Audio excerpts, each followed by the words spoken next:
Okay, welcome back everyone from the long weekend. My name's Jim Jacobson and you're on Grockit.com. This program is the OGTV program for the GMAT, where we're going through the official guide to the test. That's the 12th edition to the guide, the one with the purple cover. We're going through it cover to cover, question by question, and giving you the answers and explanations in a video format so that you can follow along with the book in front of you as you listen to the solutions. And where we left off last time, I took a little bit of a break there for a few days. We left off last time just at the end of the reading comprehension section. So this is actually the last session on reading comprehension. We have just 2 passages left, and we will be doing those today. As usual, I will give you some time to read the passage because really I do not see too many people succeeding with the strategy of reading the passage very quickly or skimming it or looking at the questions first, well, the question, you can only see one at a time, and then trying to find the answer within the passage. Comprehension, thorough reading of the passage, those things happening before you tackle the questions are much more likely to lead through quick movement through the questions, however many you're going to get. And of course, you don't know how many you're going to get. So if it's one of those longer ones where you get more questions, that thorough reading really pays off. Even if you only get 3 questions, a thorough reading still pays off in finding your answers more quickly. Some people also take notes on their passage. That's the strategy I've been modeling in the broadcast.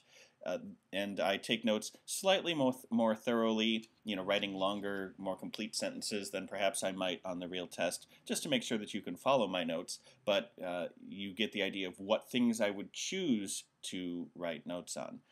And so the format again, I'll give you some time to read the passage, take notes if you want to try that out. I do recommend giving it a try just to see what it does to your comprehension. And after those couple minutes, we'll go through the questions. So we'll just start.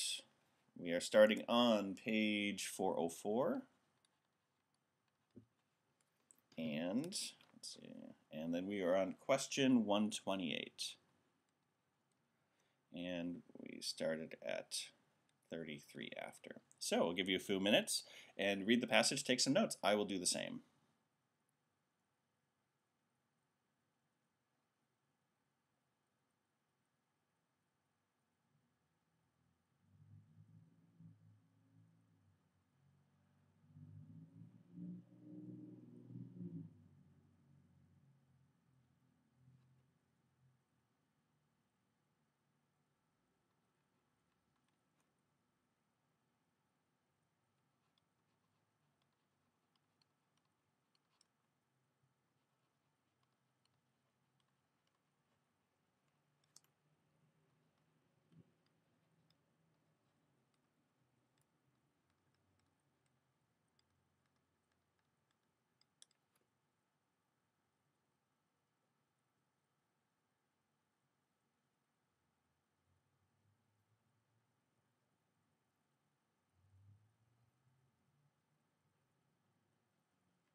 Okay, we'll stop there.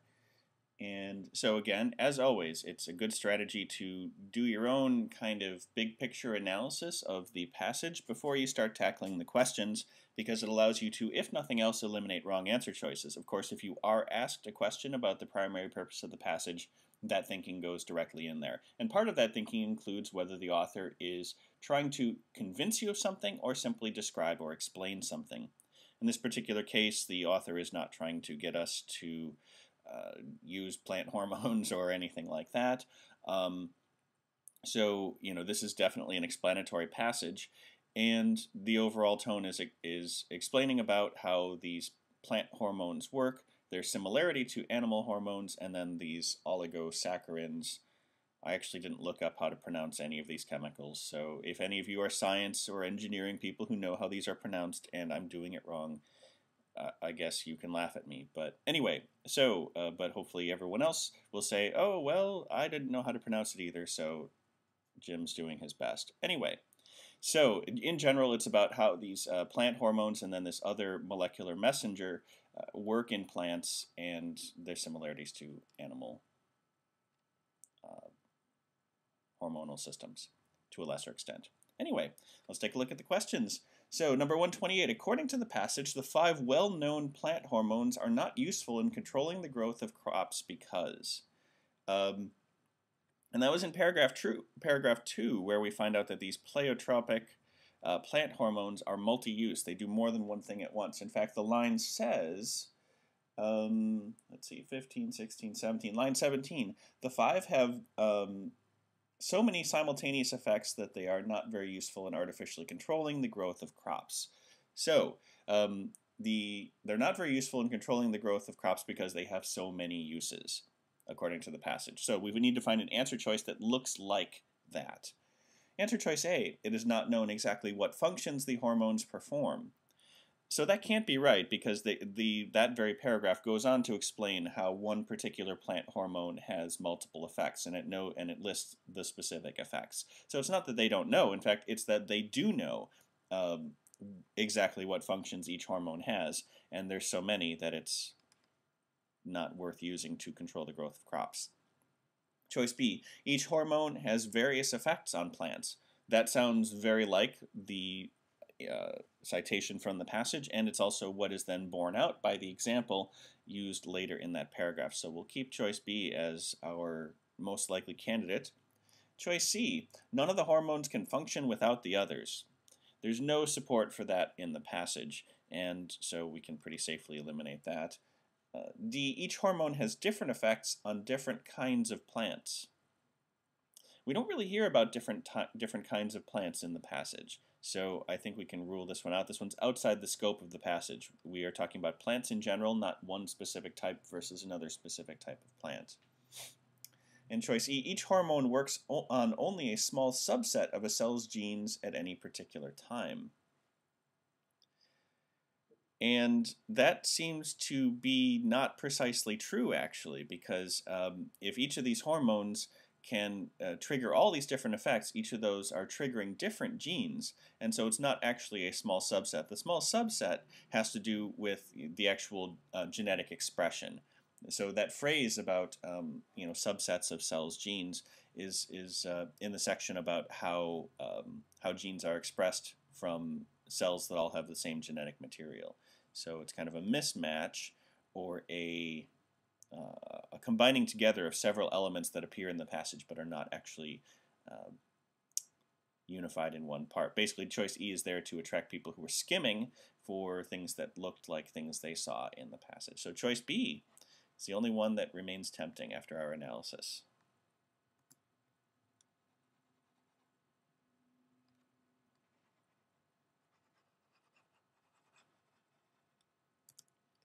So, number 129. The passage suggests that the place of hypothalamic hormones in the hormonal hierarchies of animals is similar to the place of which of the following in plants? Okay, so here clearly we need to go back to our passage to see what exactly is going on here. Hypothalamic hormones, we really only hear about animal hormones in one part anyway, and that's in paragraph 3. And the thing with the hypothalamus is in line 25, 6, 7, line 27. For example, hormones from the hypothalamus in the brain stimulate the anterior lobe of the pituitary gland to synthesize and release many different hormones, one of which stimulates the release of hormones from the adrenal cortex. Okay, so hypothalamic hormones according to the passage, they then go to another gland, and that other gland releases more hormones in turn. So the hypothalamic hormones are used to trigger the release of other hormones. We want something like that in the plants. Where do we find out about plants releasing other hormones in response to hormones? So that's actually more like what we find out in the fourth paragraph. And we find that out, let's see. Oh, it's actually line 41. It says there are indications that pleiotropic plant hormones may actually function by activating the enzymes that release these other, more specific chemical messengers from the cell wall, namely those oligosaccharides. So these 5 well-known hormones that we hear so much about in the passage, it suggests in the fourth paragraph that those are used to in turn release other chemical messengers, namely these oligosaccharides, which are the new discovery that we find out about in the first paragraph.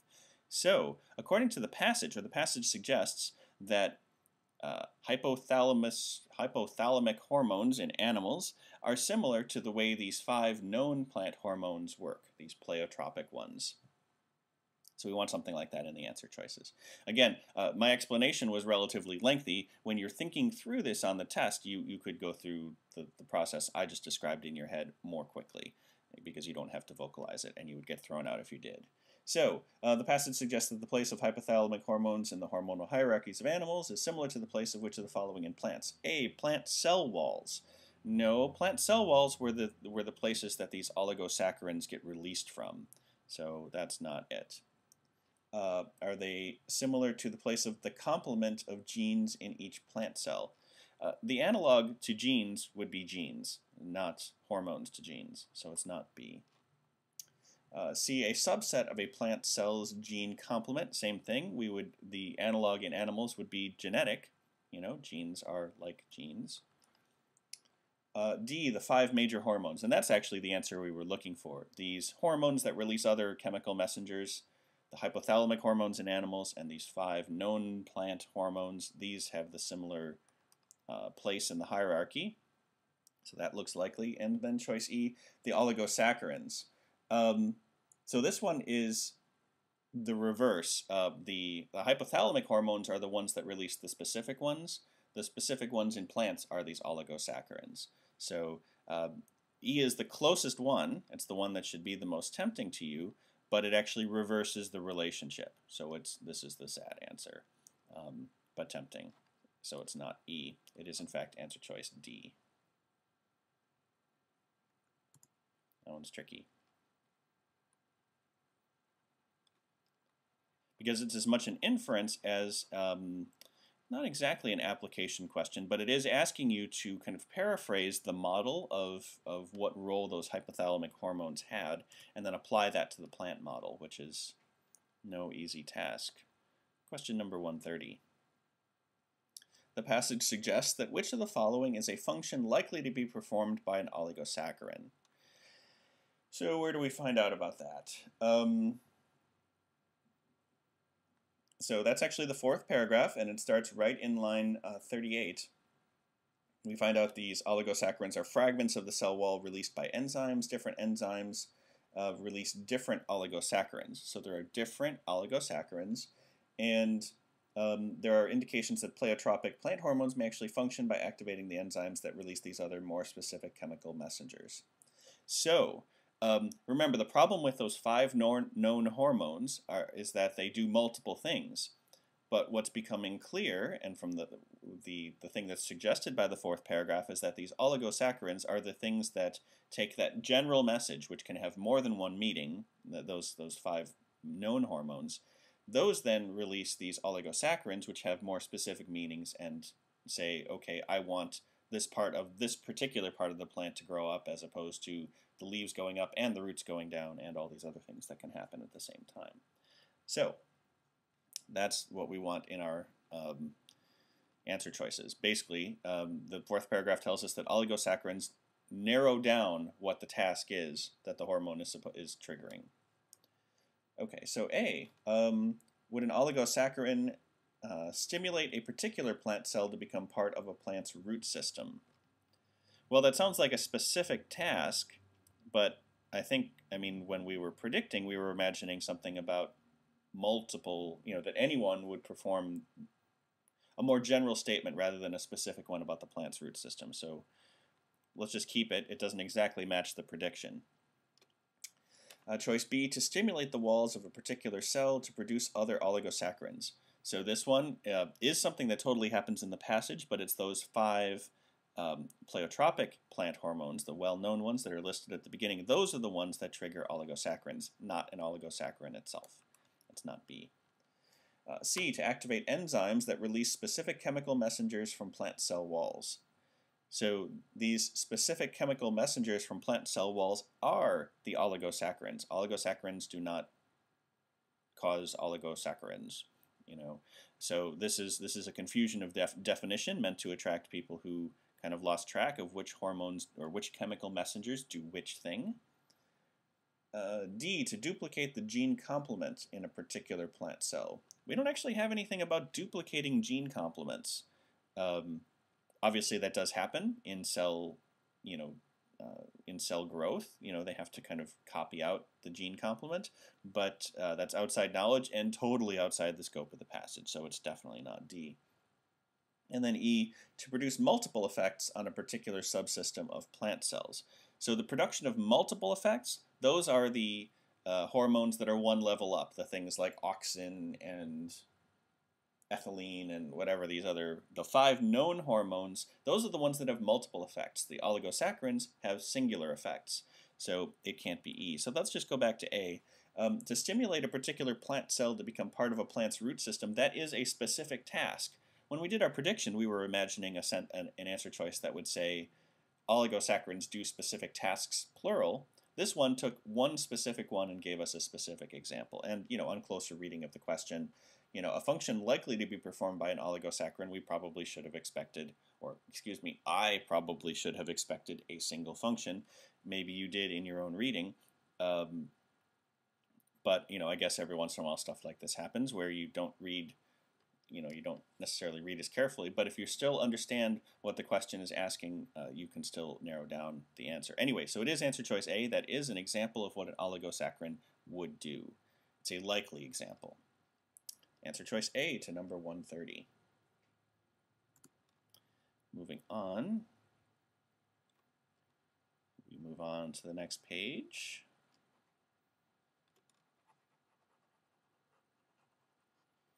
Which is moderately exciting. So page 405, question number 131. The author mentions specific effects that auxin has on plant development in order to illustrate the. And so remember, the use of auxin, that appeared in paragraph 2. Paragraph 2 is where we find out how these 5 major hormones in plants have multiple uses. And auxin, we talked about in response to, well, it was one of the other questions. We talked about how that was an example of how these plant hormones have multiple uses. So that's what it's for. So A is a 2 point that illustrate the point that some of the effects of plant hormones can be harmful. Well, you can logically extend the notion that overabundance of a certain hormone could cause the plant to do something that could actually hurt it, but that's way outside the scope of the passage. We're not being asked, so while we do have to make some kind of inference, it's more kind of a structural inference, it needs to be a very small logical leap. Leaping to plant hormones being harmful in excess is way beyond what the passage is about, so that's clearly not A. Was auxin mentioned to illustrate the way in which hormones are produced by plants? No, we don't hear how those hormones are produced. at all in that section? Is it to illustrate the hierarchical nature of the functioning of plant hormones? We do hear about the hierarchical nature, but that's not until paragraph 4, where we find out that the oligosaccharides may have a role like the hormones that are triggered by hypothalamic ones in animals. Anyway, auxin is not in that portion, so it's not answer choice C. Is it to illustrate the differences among the best known plant hormones? And we've had this type of wrong answer choice multiple times in the official guide so far, so I guess I just want to stop and comment on it. Notice that a lot of times when you have a list of items, which are all kind of, they're just examples of things, whether it's, steps, multiple chemicals in, what was that one with rats and insulin and tryptophan? That's what it was, the passage on tryptophan a while ago. There were a couple chemicals that they kept creating answer choices that created distinctions between these two chemicals that were just listed as other amino acids. Here we have these 5 major plant hormones, and they're all kind of in the same category. It's just we named them in the passage, and really the passage is about the difference between those 5 major ones and these oligosaccharides. We don't differentiate really between those other plant hormones. We get more information about one of them, but we don't find out anything else. Here, a wrong answer choice is creating a false distinction between items in that list. Differences among the best known plant hormones, which we'd never hear anything about, so it's not answer choice D. Sorry to go on about that at some length, but this is a common wrong answer choice strategy, is to create distinctions where there are none in the passage. So is it answer choice E, to illustrate the concept of pleiotropy? It's probably tropy rather than tropy. Pleiotropy as it is exhibited by plant hormones. So yes, so pleiotropy is the other word for plants having more than one, plant hormones having more than one use. That's just the word for it, and that's what that passage on auxin was doing. So it's answer choice E.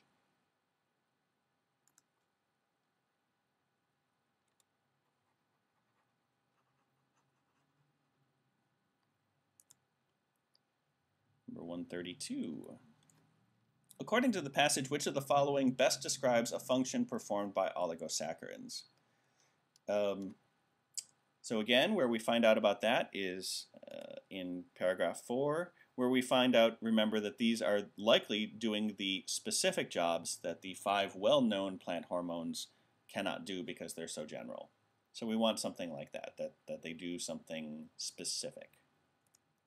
So A, do they regulate the daily functioning of a plant's cells? We never hear anything about daily functioning. And since this says, according to the passage, citation for this information must appear in the passage. The answer is in what's written.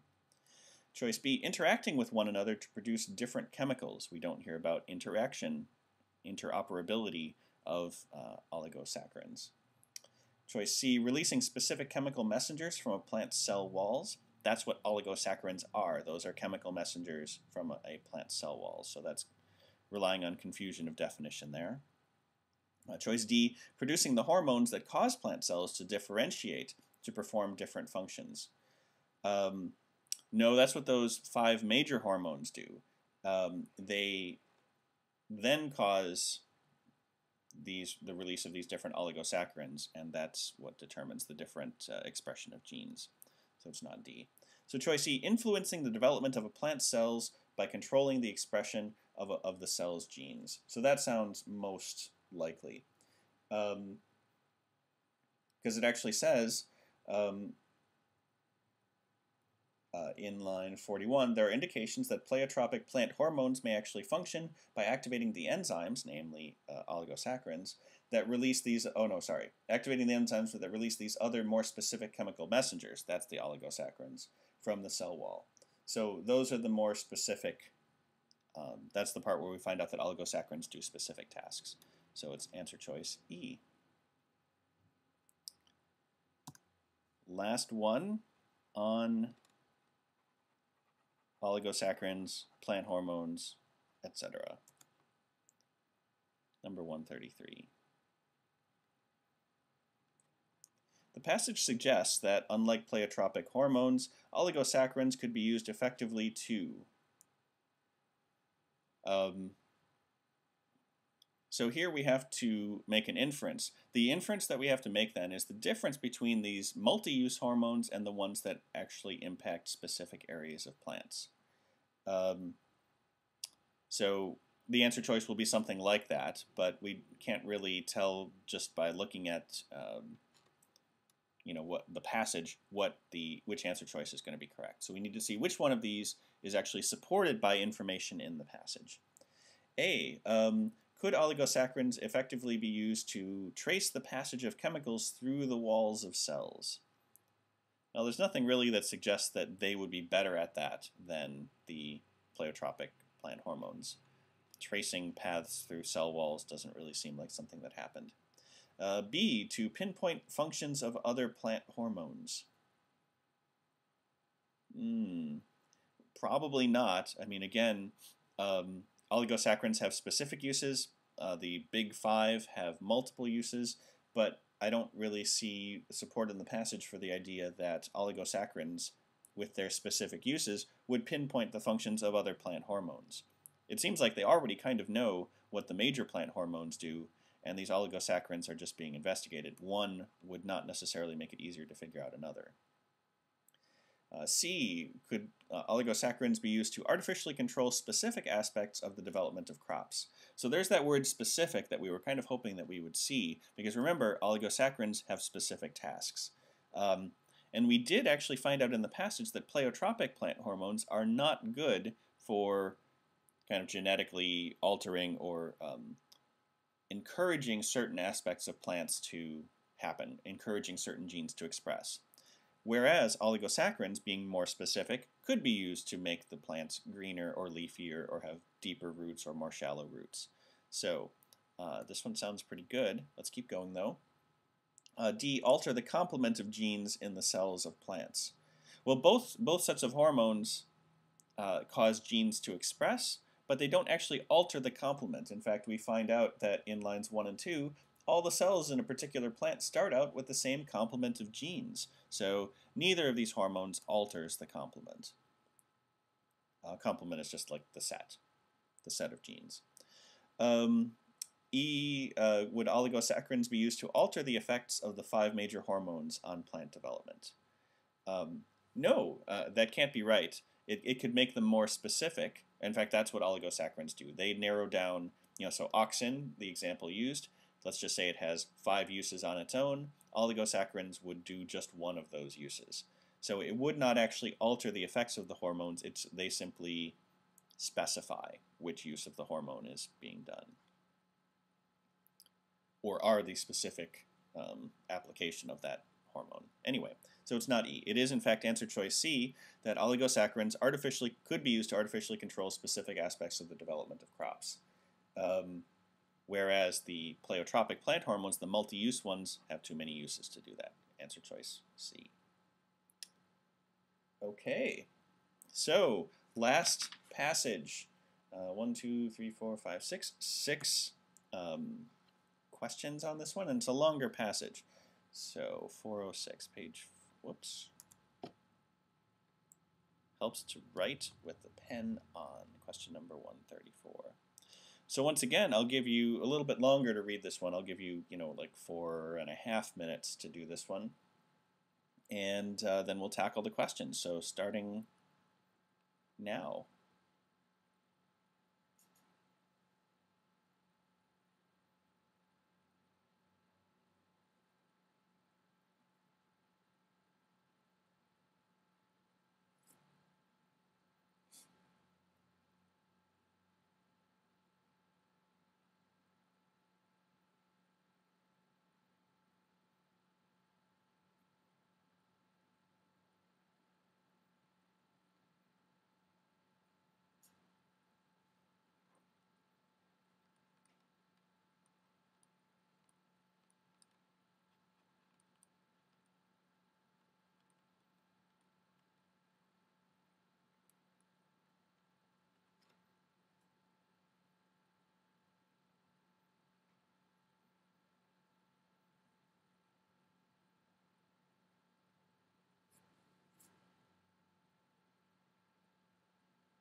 Okay, we'll stop there. Make sure we have enough time to get through our questions. So, first off, figure out what the main idea of the passage was, even though we don't necessarily know whether we'll be asked a question about that. Keep in mind, we didn't actually get asked a question about the primary purpose of the passage in the last passage. I don't know if you noticed that difference. It is very possible that you will not be asked that. It is still very valuable to know what that is going into the questions. So, was the author trying to convince us of something? Perhaps. Basically, the author is presenting an alternative approach. So there's this established view that this Great Migration was from the rural South to the urban North, and that then the black population that moved from the urban South to the rural North, that explains the problems, some problems that they had when they got there. The author is suggesting, however, that that's not necessarily ever been proven, and that it could well be that it was the urban black population of the South that moved to the urban North in response to competition and low wages. So they basically moved north for a better life, which makes it more complicated when discussing problems that population had when they moved north. So, is the author trying to convince us of something? The author is trying to show us that there's an alternate thing, an alternate way of looking at a historical event, but it's not necessarily to convince us, and somewhat to convince us. Anyway, let's take a look at the questions. Number 134. The author indicates explicitly that which of the following records has been a source of information in her investigation. Okay, so this one's a detail question. We need something that actually appears in the passage. And looking down the answer choices, all of them have date ranges, which makes it easier to skim for things that match that. So every once in a while, the answer, it's impossible to never even catch part of the answer choices in your eye, in your gaze, when you're reading the question stem. You can't totally ignore what the answer choices say, nor should you. Every once in a while, they will give you very useful, necessary clues for shortcuts. In this particular case, we need a date range that matches something listed in the passage. So choice A, United States Immigration Service reports from 1914 to 1930. I mean, we don't even have to look for those dates. There's no, even though it's about the Great Migration, it's from within the U.S. So there would be United States Immigration Service would not really be involved. So, I mean, it's easy to eliminate answer choice A. That can't be it. Answer choice B, payrolls of Southern manufacturing firms between 1910 and 1930. So we do, the passage does mention that wages were low in the South, and that 1910 to 1930 is the Great Migration. But in the passage, it doesn't actually specify that wage records were used from that time. It's actually the third paragraph that talks about the wages in the South being low. It says, line 46, wages in the South, however, were low, and black workers were aware through labor recruiters and the black press that they could earn more even as unskilled workers in the North, blah, blah, blah. Nowhere does it say that actual records were used. Probably somewhere someone did use records, but the passage does not explicitly cite them. Therefore, that's not the right answer. Choice C, the volume of cotton exports between 1898 and 1910. 1898 does get mentioned, and we do find out that this migration occurred after the boll weevil infestation, so it would be relevant between 1898 and 1910, but again, no records are mentioned. And it says, which of the following records has been a source of information? That's not one of them. Choice D, the Federal Census of 1910. Where do we have 1910?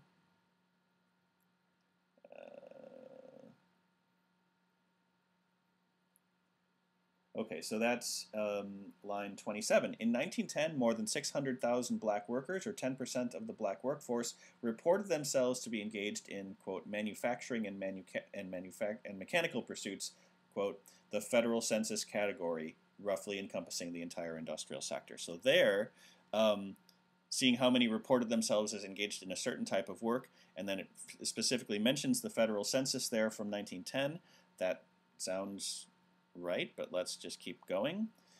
E. Advertisements of labor recruiters appearing in Southern newspapers after 1910. We do find out from line 47, black workers were aware through labor recruiters in the black press that they could earn more as unskilled workers in the North, but we don't actually have advertisements cited, so it can't be answer choice E. It is, in fact, answer choice D, the federal census of 1910.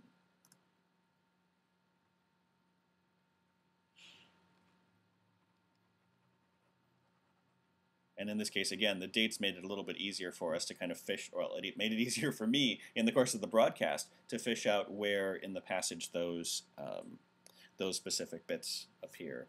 I don't know if it matters to you. I don't actually write down detailed notes about where the lines are for every answer choice. I rely on more what it would be like to actually find them in the more authentic type setting where you actually have to look for it in the passage. I don't know if that makes a difference to you, but this is not all scripted. So question number 135.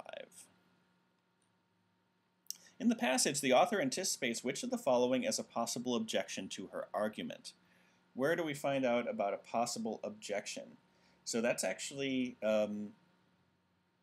so remember the passage is paragraph 1 is saying, hey, you know, is it true that really the Great Migration was the black population from a rural background? Paragraph 2 talks about how an exodus from the rural South does not necessarily mean that it was the same people moving to the urban North. And it's at the end of that paragraph that basically the author gives her thesis. So line 31, the Great Migration could easily have been made up entirely of this group, namely the urban black population from the federal census. It could easily have been made up entirely of this group and their families. It is perhaps surprising to argue that an employed population could be enticed to move, but an explanation lies in the labor conditions then prevalent in the South. So that's the potential argument that the author is mentions, that the author anticipates, saying that, well, it's surprising to argue that, but here's the reason. Expecting people to say, well, come on, why would they leave their jobs in the urban South if they've already got skilled labor jobs in the South? Why would they leave that for the North and then go have problems? So we need something like that in the answer choices. So A, does the author anticipate the objection that it is uncertain how many people actually migrated during the Great Migration? It sounds like actually it's pretty clear that they know how many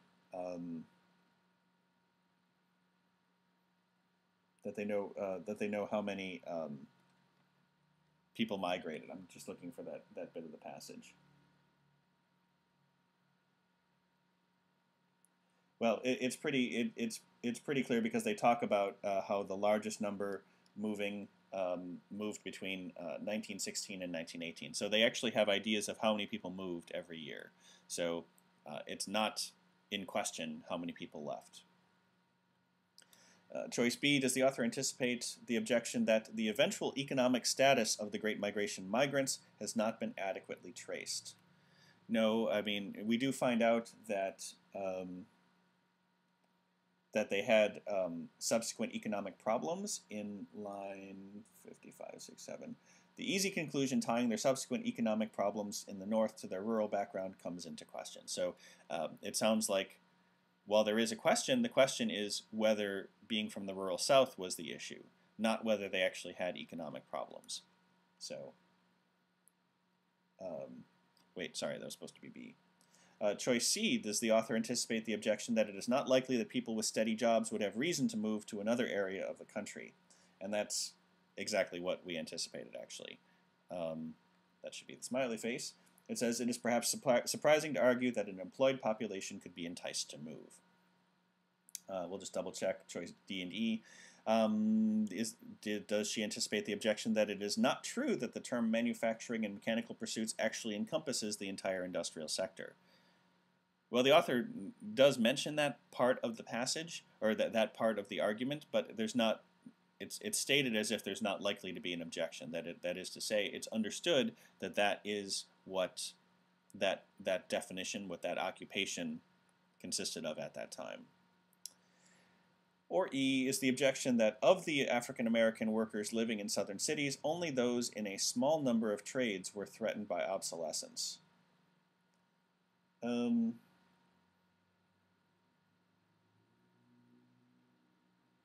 Yeah, I mean, basically, there's multiple different trades mentioned. So line 39.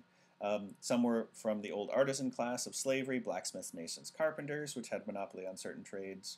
And then 65% worked in newly developed industries, tobacco, lumber, coal, iron manufacture, and railroads. All sorts of industries were affected. Not all of those would be threatened by obsolescence, but there's no support in the passage, and the author does not expect an objection that it was only a small number of trades. So it's not E. It is answer choice C. That the author thinks that someone would say, why would somebody with a job leave their job? On to the last page of reading comprehension before we move on to critical reasoning tomorrow. Page 407. Number 136. According to the passage, which of the following is true of wages in southern cities in 1910? Well, we find out about wages in the South in the third paragraph. That's this one right here. Low wages and more competition. So that's what we found out. So let's look for that in the answer choices. Choice A, they were being pushed lower as a result of increased competition. Wow, well, that's exactly right. So this is a great example of how really understanding the passage can lead to quickly identifying the correct answer choice. Choice A is absolutely clearly the right one, to the point that I'm not even sure it's worth going, well, we should still be thorough and go over the wrong answer choices, but we'll just talk about why they're wrong. We don't need to really even consider them. Were wages in the South, had they begun to rise so that southern industry could attract rural workers? No. There's nothing about wages rising. That one's obviously wrong. They had increased for skilled workers? No, they went down. They had increased in large southern cities? No, they went down. Or E, they increased in newly developed industries? No, they went down. So we can eliminate all the other answer choices just by the 1, 2, 3, within the first 5 words of every answer choice, of every wrong answer choice, they all identify themselves as being incorrect answers. So answer choice A to number 136, and pretty easily because we understood the passage and remembered stuff. All right, number 137.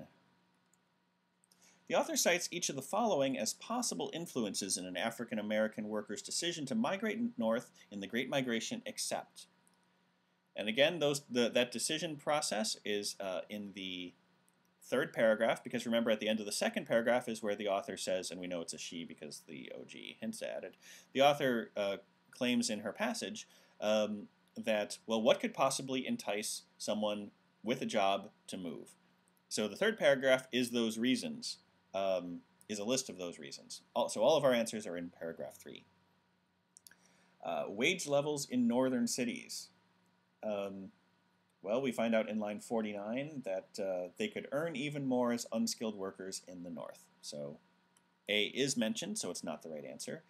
B, labor recruiters. Black workers were aware through labor recruiters and the black press. So that's B. In fact, we can skip down to E, where it mentions the African American press. That's another one that we can eliminate. Competition from rural workers, answer choice C.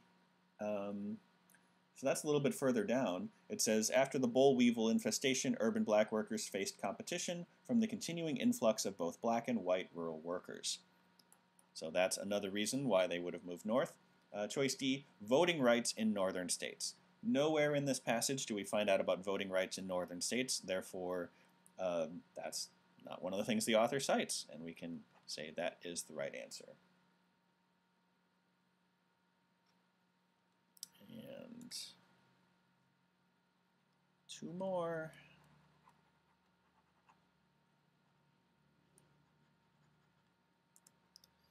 All right, number 138. It can be inferred from the passage that the, quote, easy conclusion, quote, mentioned in line 58 is based on which of the following assumptions. Whenever something like this is mentioned, we always need to go back and refresh our memory what specifically that the citation is about. So line 58, we'll read the whole sentence. Thus, a move north would be seen as advantageous to a group that was already urbanized and steadily employed, and the easy conclusion tying their subsequent economic problems in the north to their rural background comes into question. So the easy conclusion is that the black population that moved from the south to the north had economic problems because they were coming from the rural south and were in the urban north.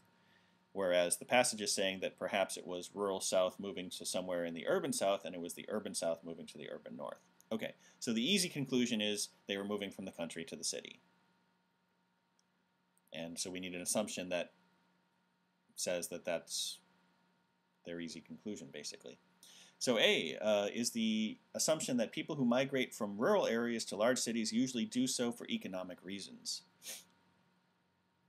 Well, that is an assumption, but that's not the easy conclusion that the author is referring to, because it's pretty clear that they moved, well, the passage suggests that there are plenty of reasons for any population to have moved from the south to the north for economic reasons. That's not the easy conclusion of the author's opposition, or of the people who hold the theory that the author is trying to give a new interpretation of. B is the assumption that most people who leave rural areas to take jobs in cities return to rural areas as soon as it is financially possible for them to do so. We don't find anything about people going back, so that there's no evidence for that. C, people with rural backgrounds are less likely to succeed economically in cities than are those with urban backgrounds. And so that's actually something that goes back to the beginning, or to the end of the first paragraph, where we found out the original theory that the author is arguing against. And so that easy conclusion is the assumption mentioned in line 16. It says, this assumption has led to the conclusion that the migrants' subsequent lack of economic mobility in the north is tied to rural background, a background that implies unfamiliarity with urban living and a lack of industrial skills. And so the assumption is that people from a rural background without those skills are less likely to succeed economically. And that's the assumption in line in answer choice C from line 16. We'll check the other ones though. Is there the assumption that most people who were once skilled workers are not willing to work as unskilled workers? Well, that's an assumption that the author thinks that her opponents might have, but then she explains why that assumption would not be true. The easy conclusion that she refers to at the end of the passage is the one that underlies their conclusion, not their objection to her thesis. So there's two things that the author thinks her opponents think. One is that the southern black population had economic problems because they came from a rural area. The other thing that she thinks they think are that if they came from an urban area in the south, they would have no reason to move north. And paragraph 3 is all the reasons why they would still move north. Anyway, choice D, not the easy conclusion mentioned at the end of the third paragraph.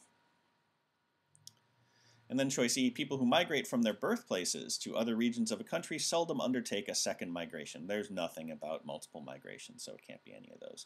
So it is actually answer choice C, and that's backed up by the information at the end of the first paragraph. Last question before we bid a fond farewell to reading comprehension. At least for the OG broadcasts.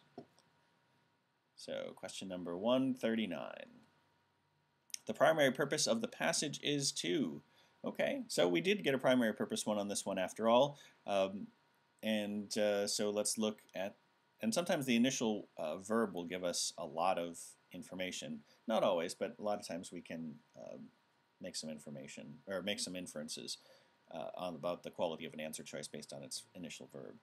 So choice A, support.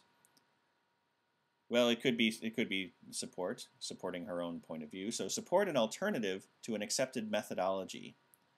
You know, everything was great about A until we got to the word methodology. Methodology is the way you do something. It's not the theory or the idea that you have, it's how you go about it. If it had said support an alternative to an accepted explanation or something like that, choice A would have been great, and that's why choice A is tricky. It doesn't go wrong until the last word, but the last word is really wrong. There's no methodology at all in this one. Choice B, present evidence. The author does present some evidence, although that doesn't sound likely for what the primary purpose is. Let's keep reading. Present evidence that resolves a contradiction. No, there's no contradiction in the passage. So it sounded suspicious at first because while evidence is presented, that's not the main idea, and then there is no contradiction. Choice C, introduce a recently, introduce, it could be introduce a new theory. C is still possible. Introduce a recently discovered source of information. So again, this one was possible until we got to the end of the sentence. D, challenge. Challenge sounds possible because, again, there's this widely held view that the Great Migration North was from the rural South to the urban North. Let's keep reading. Challenge a widely accepted explanation. Okay, and that widely accepted explanation is that the economic problems faced by those who migrated was because of their rural background. This sounds pretty good. E, argue. The author does do some arguing. Argue that a discarded theory argue that a discarded theory deserves new attention. So that's, again, the first word is fine, but the rest of it's not. So we would have been able to eliminate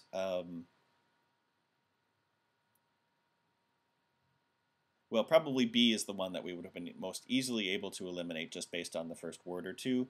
Some of them take all the way until the last word to get wrong, but other ones are more wrong earlier in the answer choice. Anyway, so answer choice D, challenge a widely accepted explanation, is in fact our correct answer. So we'll stop there. Next time we will start our critical reasoning section, and that starts on page, I'm just going to skip ahead just to give you a little preview. Starts on page 486, so that's where we will pick up next time. Thank you for joining me for this last broadcast on reading comprehension. My name's Jim Jacobson, and you've been watching Grockit.com's GMAT OGTV, where we go through the 12th edition of the guide. Just looking at the book sitting on my table here, it looks like we're over halfway through the book. Of course, there's still a lot of questions to go, but stick with us, and we'll get you to the other purple cover on the other side of the book. Anyway, thanks for joining us, and I'll see you next time.